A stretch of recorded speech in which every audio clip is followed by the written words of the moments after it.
Back to my channel. നമുക്ക് ഇന്നൊരു baby corn വെച്ചൊരു ഫ്രൈ ഉണ്ടാക്കിയാലോ. വളരെ സിമ്പിളായിട്ട് ഞാൻ ഉണ്ടാക്കാൻ പോവാണ്. സോ അതിന് ഞാൻ ബേബി കോൺ ഇങ്ങനെ 4 പീസസ് ആയിട്ട് ഇങ്ങനെ നീളത്തിൽ അരിഞ്ഞു വെച്ചിട്ടുണ്ട്. ഇനി നമുക്ക് ഒരു വെള്ളത്തിൽ കുറച്ച് ഉപ്പിട്ടിട്ട് ഒന്ന് വേവിച്ചെടുക്കാം. ഞാനൊരു പാത്രത്തിൽ വെള്ളം വെച്ചിട്ടുണ്ട്. അതിനകത്ത് കുറച്ച് ഉപ്പ് ഇട്ടിട്ട് നമ്മൾ ഈ ബേബി കോൺ ഒന്ന് ഒരു 5 മിനിറ്റ് ഒന്ന് വേവട്ടെ. അത് കഴിഞ്ഞിട്ട് ഇത് ഊറ്റിയെടുക്കാം. അത് കഴിഞ്ഞിട്ട് നമുക്ക് ഫ്രൈക്ക് വേണ്ടുള്ള പൊടികളൊക്കെ ഞാൻ കാണിക്കുന്നതായിരിക്കും. ഞാൻ ബേബി കോൺ ഞാൻ മാരിനേറ്റ് ചെയ്ത് വയ്ക്കുകയാണ്. മുളക് പൊടിയും കുറച്ച് ഉപ്പും പിന്നെ ഞാനൊരു കുറച്ച് എന്താ ആഡ് ചെയ്യുന്നത് വെച്ചാൽ കുറച്ച് റവ ഞാൻ ആഡ് ചെയ്യുന്നുണ്ട്. ഇതെൻ്റെ ഒരു ഇതാട്ടോ. സാധാരണ ആൾക്കാർ മൈദ ആഡ് ചെയ്യും, കോൺഫ്ലവർ ആഡ് ചെയ്യും, റൈസ് ഫ്ലോർ അങ്ങനെയൊക്കെ. ഞാനതിന് ഒരു മാറ്റത്തിന് റവയാണ് ആഡ് ചെയ്യുന്നത്. സോ നമുക്ക് നോക്കാം ഇതെങ്ങനെ വരുമെന്ന്. സോ ആവശ്യത്തിന് ഉപ്പും എല്ലാം ചേർത്ത് ഞാനിങ്ങനെ മിക്സ് ചെയ്ത് വെച്ചിട്ടുണ്ട്. കൈ കൊണ്ട് മിക്സ് ചെയ്യാം, പക്ഷേ എൻ്റെ കൈ മുറിഞ്ഞിരിക്കുക ഗൈസ്. അതുകൊണ്ട് ഞാൻ സ്പൂൺ മിക്സ് ചെയ്യുന്നത്. ഇത് ഞാനൊരു നാടൻ ചിക്കൻ കറിയാണ് ഉണ്ടാക്കുന്നത്. ഇത് നിങ്ങൾക്ക് എല്ലാവർക്കും അറിയാവുന്നതാണ്. സോ അതേ പ്രോസസ്സ്. ചിക്കൻ വേവിച്ച് ഞാൻ വെളിച്ചെണ്ണയിലാണ് കറിവേപ്പിലേക്ക് വെച്ച് ഓൾ മസാലാസ് ഇട്ടിട്ടാണ് നമ്മളിത് ഉണ്ടാക്കുന്നത്. എന്നിട്ട് വെച്ച് കഴിഞ്ഞാൽ എൻ്റെ ചിക്കൻ കറി റെഡിയായി. ഇത് ഞാനിവിടെ ഒരു ബീഫ് ഫ്രൈ ആണ് ഉണ്ടാക്കാൻ പോകുന്നത്. സോ അതിന് ഞാൻ ബീഫ് ഞാനിങ്ങനെ ചെറുതായിട്ട് കട്ട് ചെയ്തിട്ട് അതിലേക്ക് മാരിനേറ്റ് ചെയ്ത് വെച്ചിട്ടുണ്ട്. മുളക് പൊടി, മല്ലിപ്പൊടി, മഞ്ഞൾപ്പൊടി എല്ലാ പൊടികളും പ്ലസ് കുഞ്ഞുള്ളി പിന്നെ കറിവേപ്പില ഇതെല്ലാം വെച്ച് ഞാൻ കുറച്ച് നേരം 1 മണിക്കൂർ നമ്മൾ മാരിനേറ്റ് ചെയ്ത് വെക്കേണ്ടതാണ്. എന്നാലായിരിക്കും ഇതിലേക്ക് ഉപ്പും പുളി എല്ലാം പിടിക്കുന്നത്. ഇന്ന് കുഞ്ഞിൻ്റെ ബർത്ത്ഡേ ആയിട്ട് നമ്മൾ പായസം വെച്ചില്ലെങ്കിൽ മോശമല്ലേ. അങ്ങനെ ഞാൻ സേമിയ പായസം പെട്ടെന്ന് ഉണ്ടാക്കണം കേട്ടോ. സോ ഇത് പ്രോസസ്സിലാണ്. സോ നമ്മുടെ സേമിയ പായസം, നമ്മളൊക്കെ സേമിയ പായസം ഇഷ്ടപ്പെടുന്നവരല്ലേ. എനിക്കും ഭയങ്കര ഇഷ്ടമാണ് സേമിയ. ഇതിൻ്റെ കൂട്ടത്തിൽ അണ്ടിപ്പരിപ്പും മുന്തിരിയും കൂടെ ഒക്കെ ആണെങ്കിൽ അടിപൊളിയായിരിക്കും. ഓക്കെ, ഇതായി വരുന്നതേ ഉള്ളൂ. സ്വാദിഷ്ടമായ നമ്മുടെ സേമിയ. നമ്മുടെ പായസം ഇസ് റെഡി ഗൈസ്. നല്ല അടിപൊളിയായിട്ട് ഞാനിതിൽ നെയ്യിൽ നമ്മൾ അണ്ടിപ്പരിപ്പ് മുന്തിരിയൊക്കെ വറുത്തിട്ടിട്ടുണ്ട്. സോ നമ്മുടെ പായസം ഇസ് ഓൾസോ റെഡി. ഞാൻ നമ്മുടെ ഇറച്ചി വിസിലടുപ്പിച്ചു. ഞാനൊരു 12 വിസിലടുപ്പിച്ചു ഗൈസ്. വാവ്, അടിപൊളിയായിട്ട് വെന്തിട്ടുണ്ട്. മനുഷ്യനാ കണ്ടോ, നല്ല സോഫ്റ്റ്, അടിപൊളി. ഇങ്ങനെ വേണമെങ്കിൽ തിന്നാട്ടോ. ഇനി ഒന്നും ചെയ്യേണ്ട ഗൈസ്, അങ്ങനെ തിന്നാലും മതി. Very tasty. ഇനി ഞാനിത് തേങ്ങാക്കൊത്തൊക്കെ ഒന്ന് വറുത്തിട്ട് അതിലേക്ക് ഇത് മിക്സ് ചെയ്തിട്ട് നമുക്ക് കുറച്ച് കുരുമുളകൊക്കെ ആഡ് ചെയ്ത് അടിപൊളിയായിരിക്കും. ഓക്കെ, ഡീപ് ഫ്രൈന് വേണ്ടി ഞാൻ എണ്ണ ചൂടാക്കുന്നുണ്ട്. വെളിച്ചെണ്ണയാണ് ഉപയോഗിക്കുന്നത്. എണ്ണ ചൂടായി വരുമ്പോൾ ഞാൻ നമ്മുടെ തേങ്ങാക്കൊത്ത് ആഡ് ചെയ്യാണ്. ഈ ബീഫിനകത്ത് ഈ തേങ്ങാക്കൊത്ത് കിടക്കുമ്പോൾ ഒരു പ്രത്യേക ടേസ്റ്റാണ് കേട്ടോ. സോ അത് ഞാൻ ആഡ് ചെയ്യുന്നു. ഇനി അതിനകത്ത് നമുക്ക് കുറച്ച് കറിവേപ്പിലയും കൂടെ ആഡ് ചെയ്യാം. നന്നായിട്ടൊന്ന് സ്റ്റെപ്പ് ചെയ്യണം. ആ വെളിച്ചെണ്ണ കിടന്നൊന്ന് മൂക്കണം. എന്നിട്ട് നമുക്ക് ഇതൊന്ന് മൂത്ത് വരുമ്പോഴത്തേക്ക് നമുക്ക് ജിഞ്ചർ ഗാർലിക് പേസ്റ്റും കൂടെ ഇതിൽ ആഡ് ചെയ്ത് കൊടുക്കും. സോ ഗൈസ്, നമ്മുടെ തേങ്ങയൊക്കെ ഞാൻ ഇട്ടിട്ടുണ്ട്. ഞാൻ ദൂരെ നിൽക്കുകയാണ് ഫ്രൈ, ബിക്കോസ് നല്ല പൊട്ടിച്ചെറിയാണ്. സോ അതുകൊണ്ടാണ്. സോ നമ്മുടെ തേങ്ങയൊക്കെ മൂത്ത് വന്നു. ഇനി ഇതിലേക്ക് ജിഞ്ചർ ഗാർലിക്കും ആഡ് ചെയ്തു, അതും മൂത്ത്. ഇനി നമുക്കിതിലേക്ക് നമ്മുടെ ഇത് നന്നായിട്ടൊന്ന് വഴണ്ട് വരുമ്പോൾ നമുക്കിതിലേക്ക് എന്താ ആഡ് ചെയ്യുക, കുരുമുളക് ആഡ് ചെയ്ത് കൊടുക്കും. ഓക്കെ, നമ്മുടെ ഇത് നന്നായിട്ടൊന്ന് വറ്റട്ടെ. ഓക്കെ, വറ്റിയില്ലെങ്കിൽ ഇങ്ങനെ കഴിക്കാനും സൂപ്പറാണ്. ഇതെന്തായി തീരുന്നൊന്നും അറിയില്ല. ഇതെങ്ങനെ കഴിച്ചാലും കിടുവാണ്. So let us see. അത് ഡ്രൈ ആക്കണോ അതോ കുറച്ച് ഗ്രേവി പോലെ ഉണ്ടെങ്കിലും കിടുവായിരിക്കും. സോ ഇതൊന്ന് വറ്റട്ടെ. ഞാൻ കുറച്ച് കുരുമുളക് പൊടി ആഡ് ചെയ്ത് കൊടുക്കുക കേട്ടോ. നല്ല എരിവുണ്ടെങ്കിലല്ലേ, ഇതൊക്കെ ഒരു നോൺ വെജിന് എരിവ് കൂടുതലുണ്ടെങ്കിലേ രസമുള്ളൂ. സോ അതുകൊണ്ടാണ് ഞാൻ കുരുമുളക് ആഡ് ചെയ്ത് കൊടുത്തു. ഇനി നന്നായിട്ട് ഇരുന്നൊന്ന് ഡ്രൈ ആവട്ടെ. ഓക്കെ, അത് ട്രൈ ചെയ്യുന്നത്. Hope you guys enjoyed it. ഞാൻ ഷെഫിനെ കൊണ്ടുവന്നിട്ടുണ്ട്. അപ്പോൾ പുള്ളിക്കാരി ഇത് ടേസ്റ്റ് ചെയ്യാൻ പോവാണ്. അമ്മ ഇത് അല്ലല്ല, ഇതിൻ്റെ പേരാണ് മൊഗലായി ചിക്കൻ മസാല. മൊഗലായി എന്ന് വെച്ചാൽ കഴിച്ചു നോക്കിയിട്ട് പറയാം എങ്ങനെയുണ്ടെന്ന്.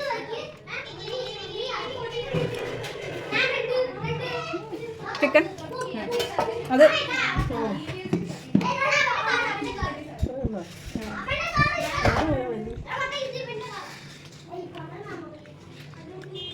ഞാനുണ്ട്. ഓക്കെ, മമ്മി അതിന് പാസ്സാക്കിയിരിക്കുകയാണ്. അടുത്ത ഇതൊന്ന് ടേസ്റ്റ്, ചുമ്മാ അതിൻ്റെ ഗ്രേവി ഒന്ന് ടേസ്റ്റ് ചെയ്യണം. ചുമ്മാ അത് തുറന്നു നോക്ക്. മണത്ത് മമ്മിക്ക് മനസ്സിലാൻ പറ്റുമല്ലോ. ഓക്കെ, അടുത്ത പായസം.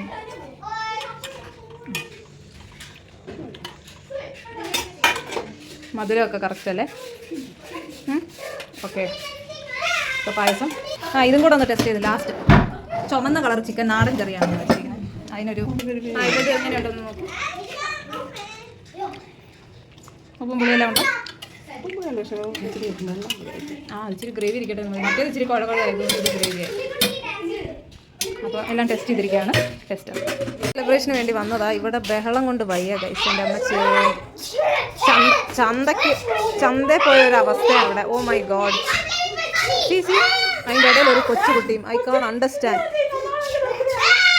എൻ്റെ അമ്മേ. അടുത്തോള്.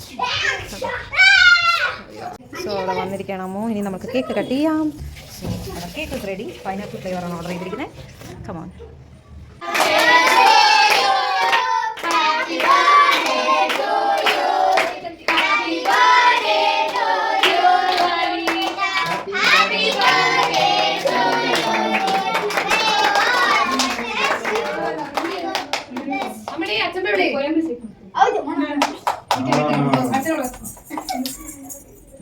Thank you. അമ്മൂമ്മ.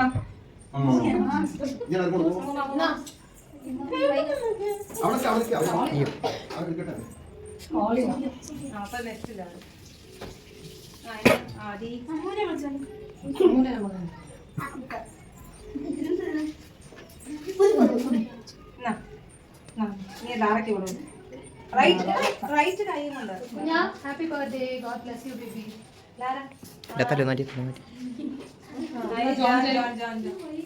എന്നാ വൈകെ ചേച്ചി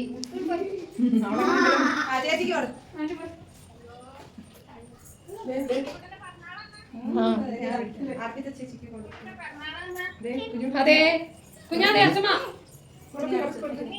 ഒരു കേക്ക് കൊടുക്കും. അച്ഛമ്മ കേക്ക് കൊടുക്കും.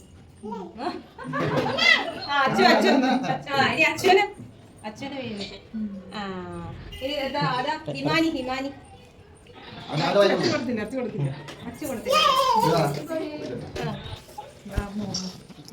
അച്ചു കൊടുക്കണ കൊടുത്താ Appu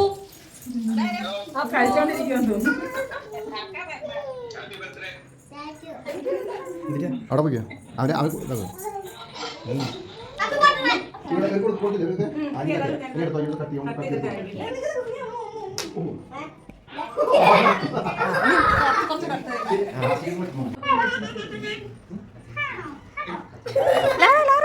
Lara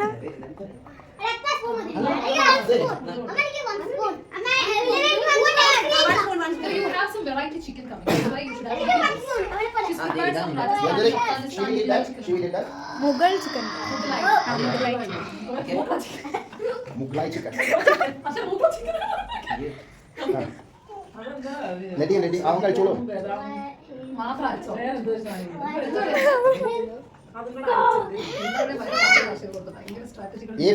If you want, I will show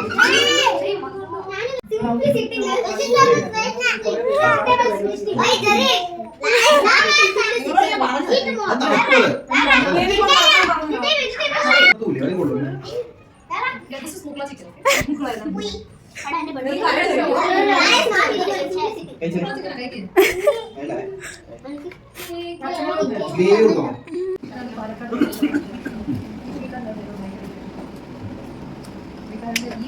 ഞാൻ ഇനി ഒറ്റ ഇതിലായിരിക്കും ഓടി നടക്കാൻ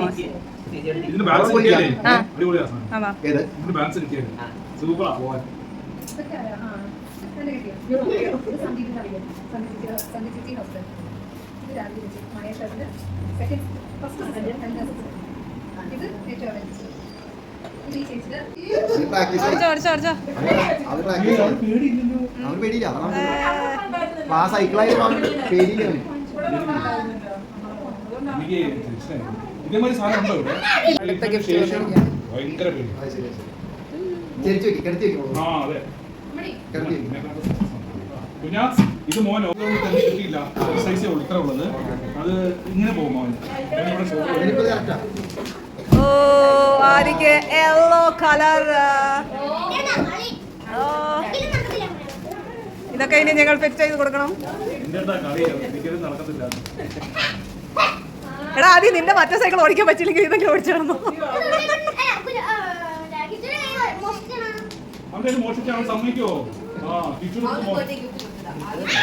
ഇതെങ്ങനെ തുറക്കണമെന്നും ഫിറ്റ് ചെയ്യണമെന്നും ഇവർ ഫുൾ കൺഫ്യൂഷനിലാണ് ഗൈസ്.